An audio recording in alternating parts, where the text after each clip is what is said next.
Good evening to all. I am Suresh from CSC department. I am going to handle the topic phases of compiler.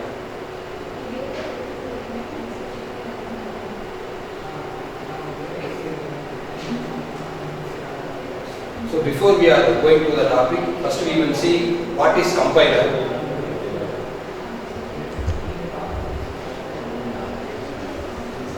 So compiler is one of the translator that converts the source program into the target program. That means compiler is one of the translator that converts source program into target program. So here source program indicates that all high level language is the source program. Target program indicates that machine language and object code, machine language and assembly language.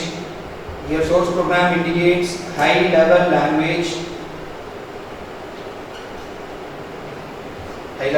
So before we are start with compiler, so first we will see what are all the translators. So already I told compiler is one of the translator. So here there are two types of translator we are going to use. First one is compiler, second one is assembler. So translator is nothing but it translates one form of a language into another form of a language. That means it translates high level language into machine level language or high level language into assembly level language. So here we are going for two translator. So if we are going for compiler, we have 6 phases of compiler. 6 phases of compiler. The first phase is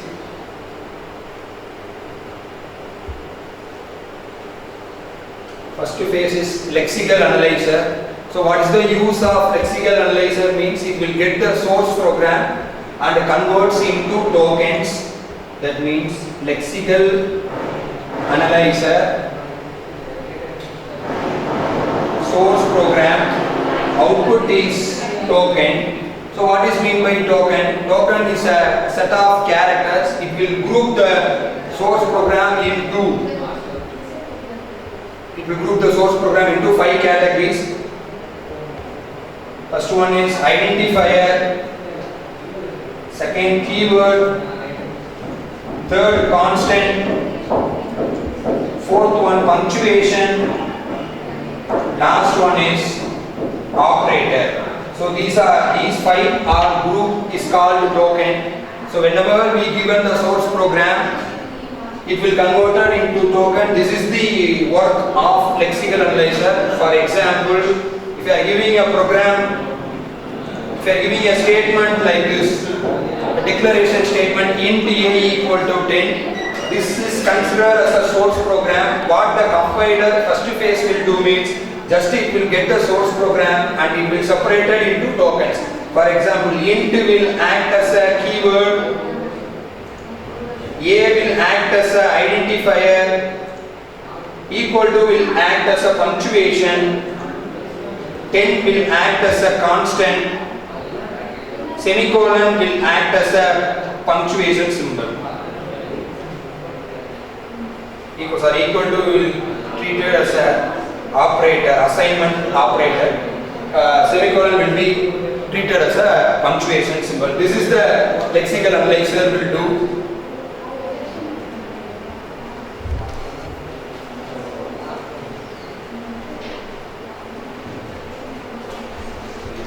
Then second phase is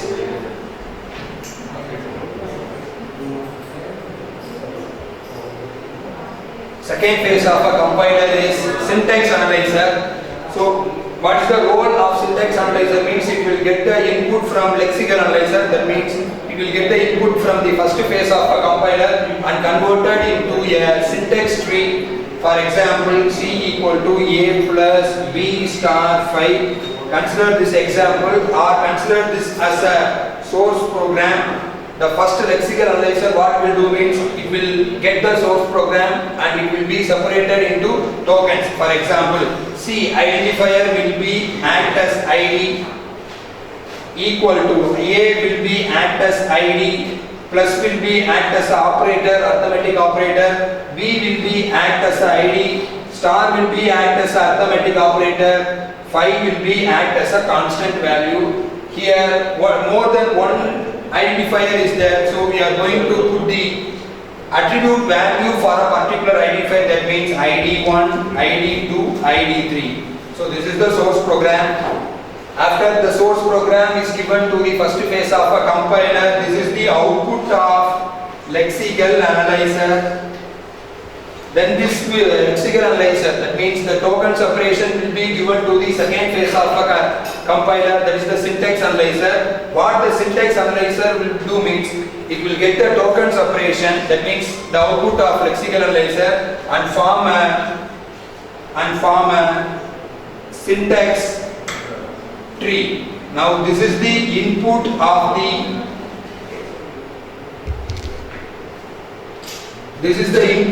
syntax analyzer. The output should be a syntax tree. See, when you are going for syntax tree, certain rules to be followed for the syntax tree. What are all the rules? Means the operator should be the root of the tree. First rule is the operator should be the root of the tree. Then operand should be the leaf of the tree. Operand should be the leaf of the tree. When you are going for syntax tree, third point is very, very important. We are going to check the precedence of the operator. This is the essential for second phase of a compiler, that means syntax analyzer. Syntax analyzer, we can tell it is also called as parsing. It is also called as parsing. So this is the three rules we are going to follow in second phase of a compiler. So now see what will happen. The token separation is given to syntax analyzer. Just it will form a syntax tree, id1 equal to plus id2 star id3 5. This is the output of the second phase of a compiler. Just it will get the input from the lexical analyzer and it should be converted into syntax tree or parse tree. Here we are going to check the precedence of the operator. Already I have told the 3 points of syntax analyzer. Operator should be the root of that. Operand should be the leaf. We are going to check the precedence of operator first. id3 star 5 will be do that evaluation. Then that value should be added with id2. Then the result should be stored in id1. This is the rule for the syntax analyzer. Then we go for third phase of a compiler.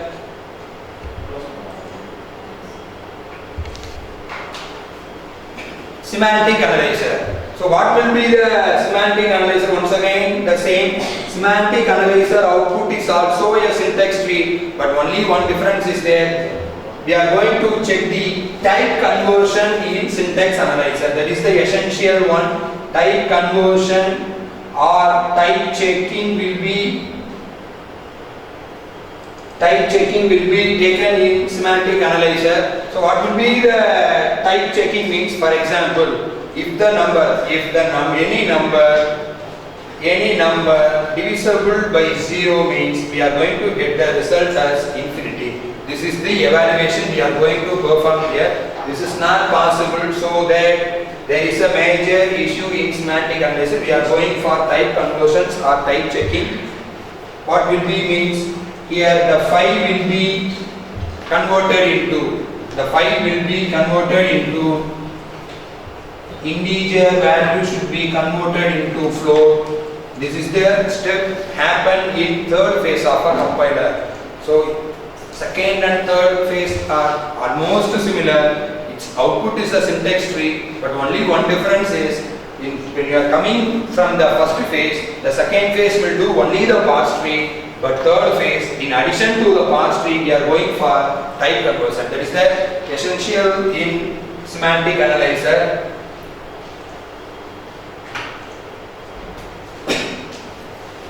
So now we are going for the fourth phase of a compiler, intermediate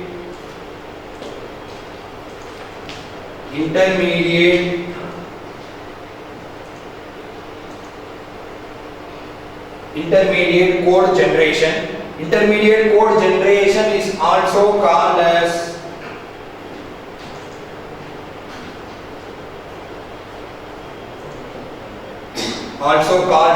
three address code. So certain rule to be followed in three address code. First rule, or we can tell certain property to be followed for three address code. First property is we are going to use some temporary names to hold the value. Second rule, we are going to use one operator. We are going to use one operator in addition to one assignment operator.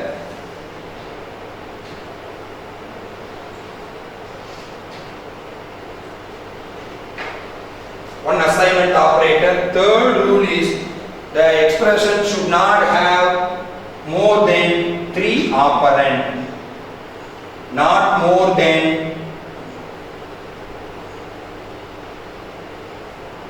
three operand. These are all the three properties should be followed in intermediate code generation. So when you are going to generate the three address code,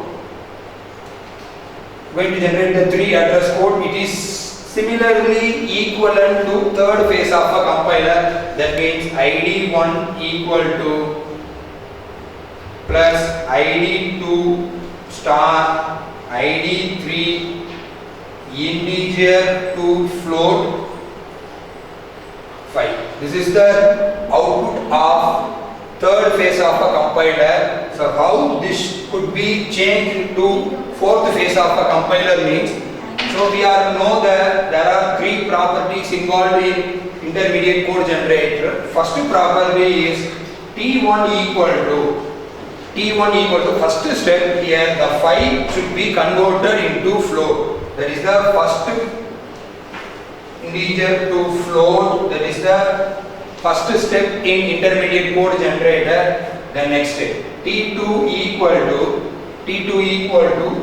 T1 star, so we can write like this, id3 star T1. This is the first step, id3 star T1. T1 holds the value integer to float conversion. The next step, T3 equal to id2 plus T2. The next step, id1 equal to T3. This is the intermediate code generator. So it's entirely different from the second, third, first phase of a compiler. When we are up to third phase, the output should be a syntax tree. When you are coming for the fourth phase, the syntax tree should be converted into three address code. So we are know the properties. It should finally you have to check the properties of three address code. So already I have told the first property, temporary name should hold the value T1, T2, T3. These are all temporary names.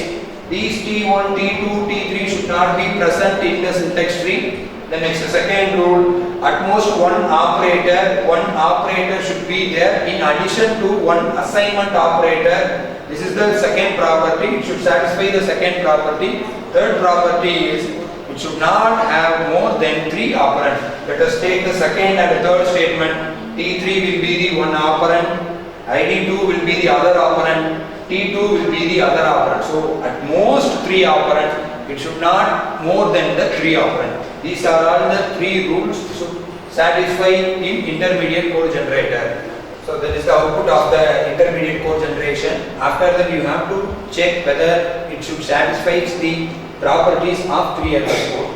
Next phase, fifth phase of compiler is code optimization. So in the name itself, we have to know that we are going to optimize the code. So why we are going for optimization means we are going to get a better performance, better running time or better time. We are going to reduce the time complexity and the space. We are going for what? Code optimization. So here we are going to optimize the code. That means here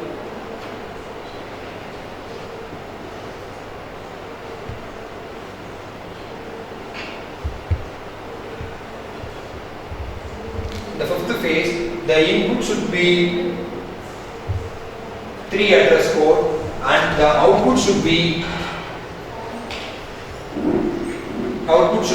3 address code, but only one difference is we can see the previous example. T1 equal to integer to float, T2 equal to ID2 star T1, T3 equal to ID1 plus T2, ID3 star ID2 plus T2, ID1 equal to T3. This is the output of fourth phase of a compiler, intermediate code generation. So this is given to code optimization. We are going to get the same output 3 address code, but only difference is we are going to optimize this code. For example, how we are going to optimize means T1 equal to, here you can check first step, we are going to convert the constant value into float. So here ID3 star 5.0, that is the first step. Here we are going to convert the float and store it in T1. Once again that value should be multiplied with ID3. We are going to optimize these two lines as a single line. The next step, T2 is equal to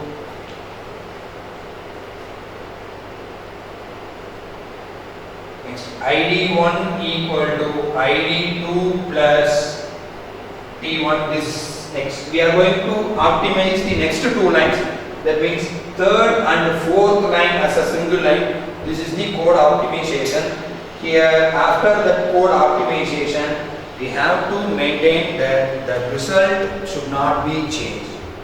Okay, the value should not be changed. That is the objective of the code optimization. So when you are going to for optimization, the accurate value, the expected result may be, we want to get the expected result. So that is the fifth phase of a compiler. Here we are going to just optimize the code.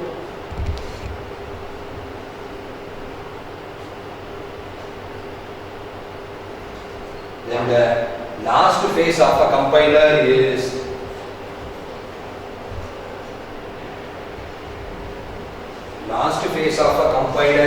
code generation. So what is meant by code generation? It's already I have told compiler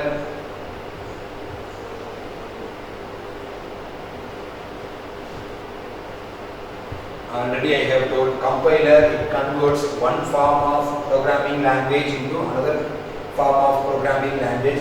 So this will be happen in the code generation phase. That means here we are going to get the result as T1 is equal to ID 5.0 ID1 equal to ID2 plus T1. This is the output of fifth phase of a compiler code optimization. This should be converted into next level of language in the phase of code generation. Code generation we are going to get the output as assembly code. So what is meant by assembly code? Already I have told assembly code is nothing but a mnemonic code. So it is when you are going to get the assembly code, we have need one more translator called assembler. Assembler it converts assembly code into machine code. So our objective is we are going to convert the source program into target program. Already I have told target program may be anything. It may be a absolute code or assembly code. Suppose if you are going to get that output as assembly code, then we are going for the next level of translator called assembler. Then the code should be given to the assembler. Then assembler converts the assembly code into the machine code. This is the assembly code. It should be converted into a assembly level language. So first we are going to load the 5.0 in a temporary register R1.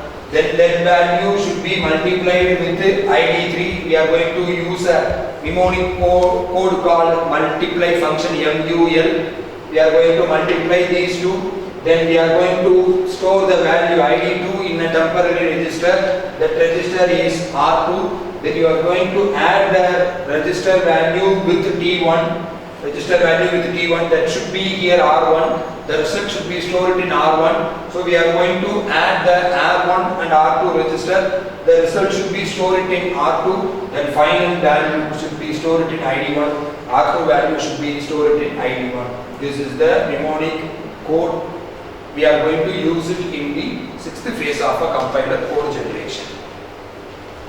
So these are all the 6 phases of compiler. So beyond that, we want to see the 2 things in the phases of compiler. One more. Next, symbol table management and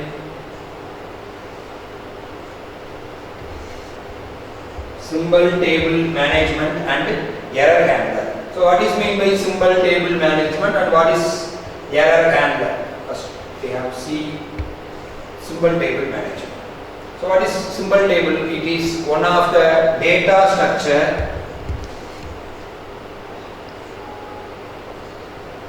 One of the data structure where we are going to store the data. So when we are coming for compiler point of view, STM is used for collect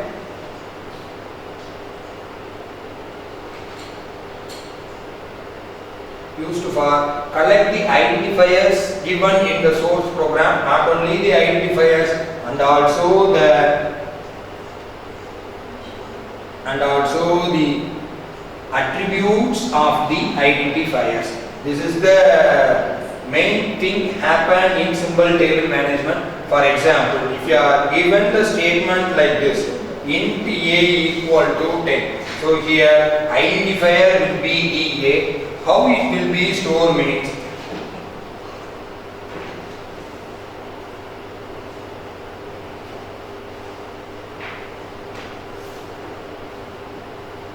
this is that. What is the identifier name? Name is A. What is the type? Type is integer. So integer. So it will be, let us assume that the value A will be stored in the address 2000. What is the value for A? A will be the 10. So this is the STM. We have to store all the identifiers in the source program, not only the identifiers and also the attributes of the identifiers.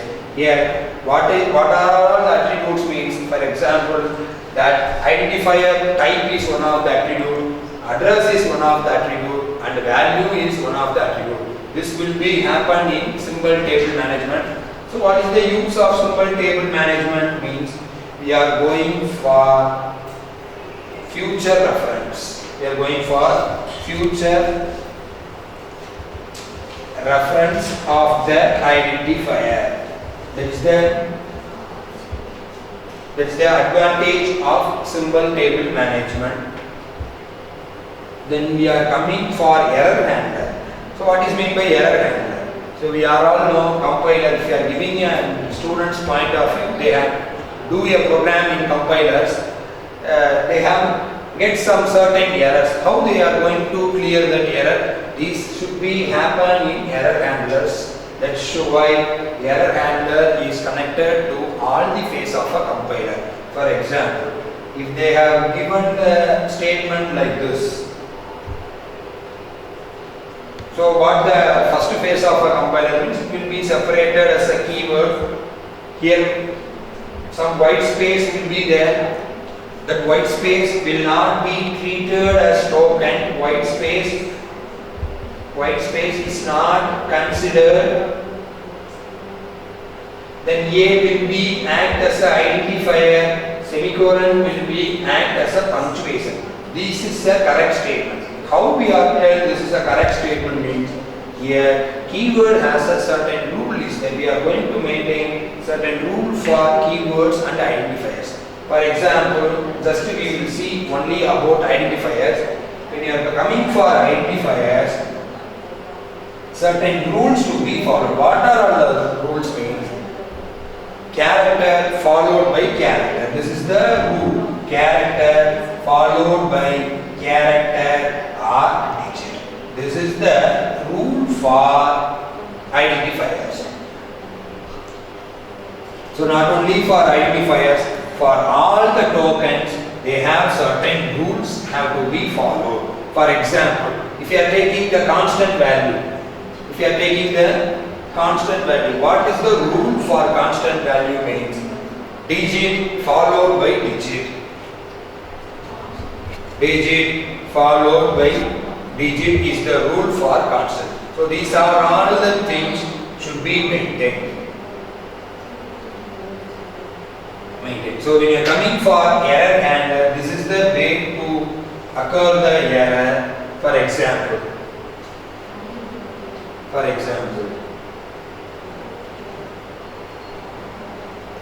so INTT A equal to 10. Let us consider this example.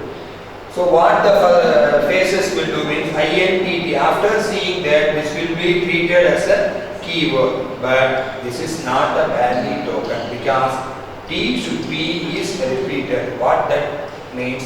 We are going for error handler. That means we are going to delete the extra character. This is one of the deleted extra character. This is the one of the error handler we are going to use. Not only this, lot of error is there. We are going to use a panic mode, global correction,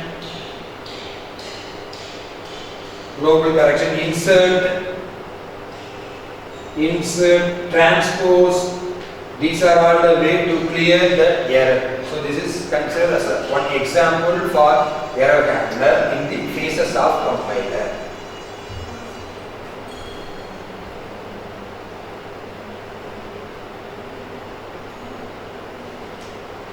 So now you can see one clear example of the phases.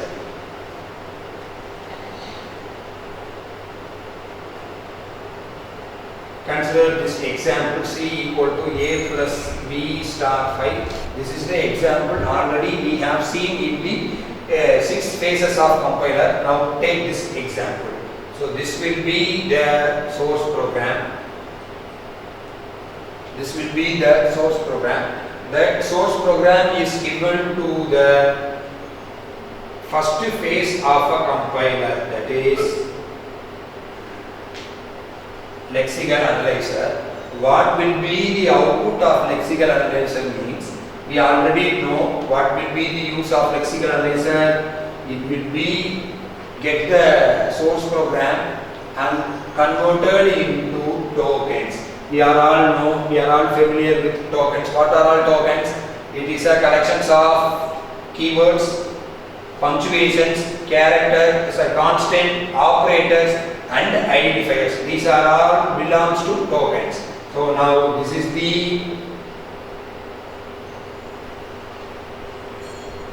the output for tokens. Here one drawback is there. So here we are going for 3 identifiers. So in order to avoid that, we are going to give the value for the identifiers.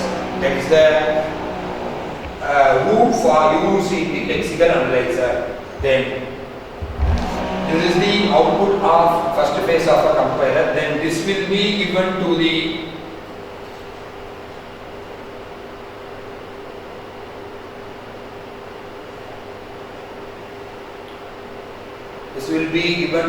second phase of a compiler. So what will be the output means?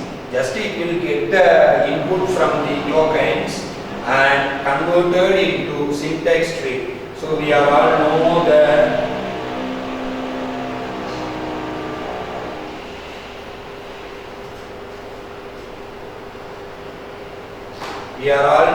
rules of the syntax tree. Once again I will repeat. All the operators should be the root. All the operands should be the leaf of that. The third rule is we have to check the precedence of the operator. This is the second phase of a compiler output. Then this will be given to the third phase of a compiler.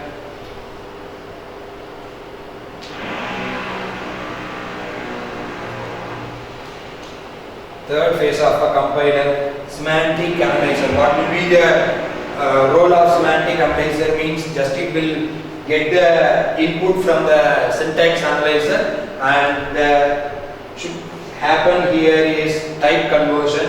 That is the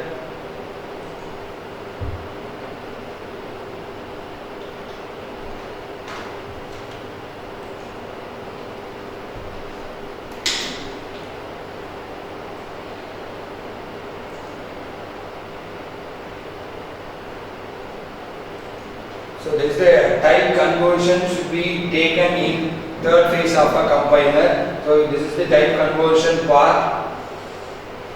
Why we are going for type conversion means there is a chance to get a float value in ID3 and ID2. So only we are going for the type conversion in third phase of a compiler. Then the syntax tree with the type conversions is given to the fourth phase of a compiler. That is nothing but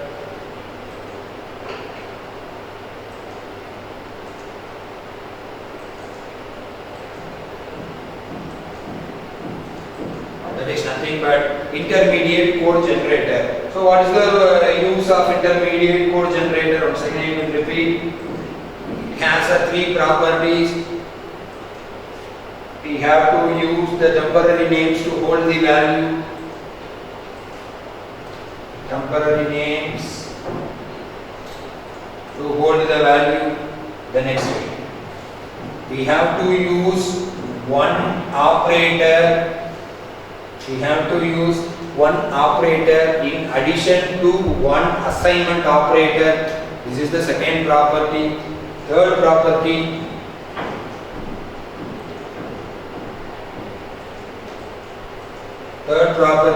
is not more than 3 operand. So it has the maximum limit of 3 operands.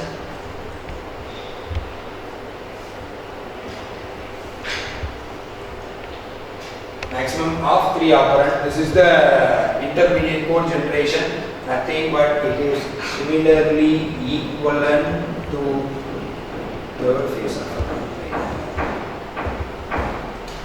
Similarly equivalent to what? Third phase of a compiler. Here there is no possibility for code optimization here.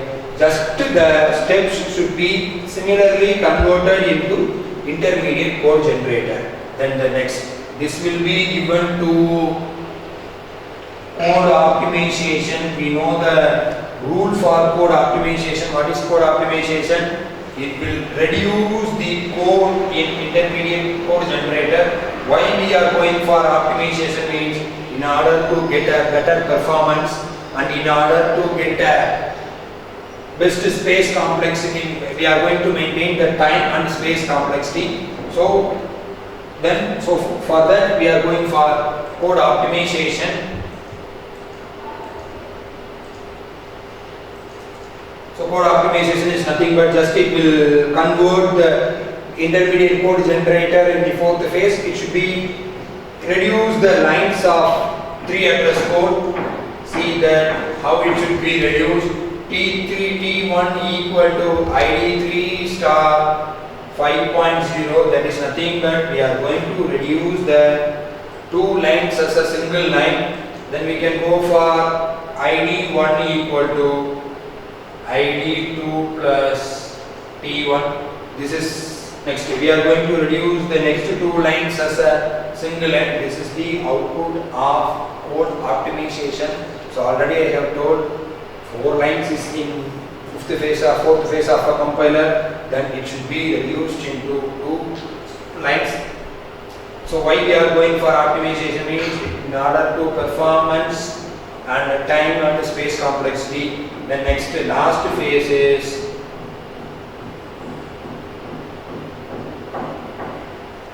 code generation. So code generation is nothing but it gets the input from the fifth phase of a compiler. That is nothing but 3 address code. It should be converted into assembly code. It should have load. We are going to use some registers, then multiply the value with R3, then load R2, the value, then add the value with R1 and R2, then store the value ID1 comma R1. This is the 3 address code. We are going for code generation phases.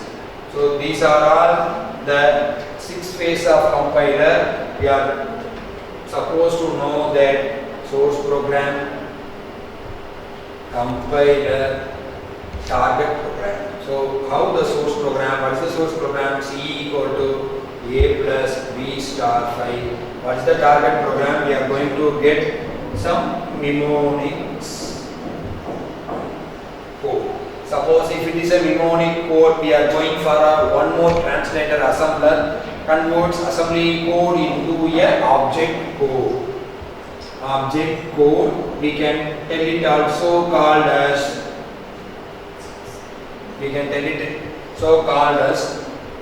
machine code. So this is the phases of compiler, how it will convert the source program into target program. So this is the phase of compiler. So it's a very pleasure to take my topics in the category of video lecture. So thank you.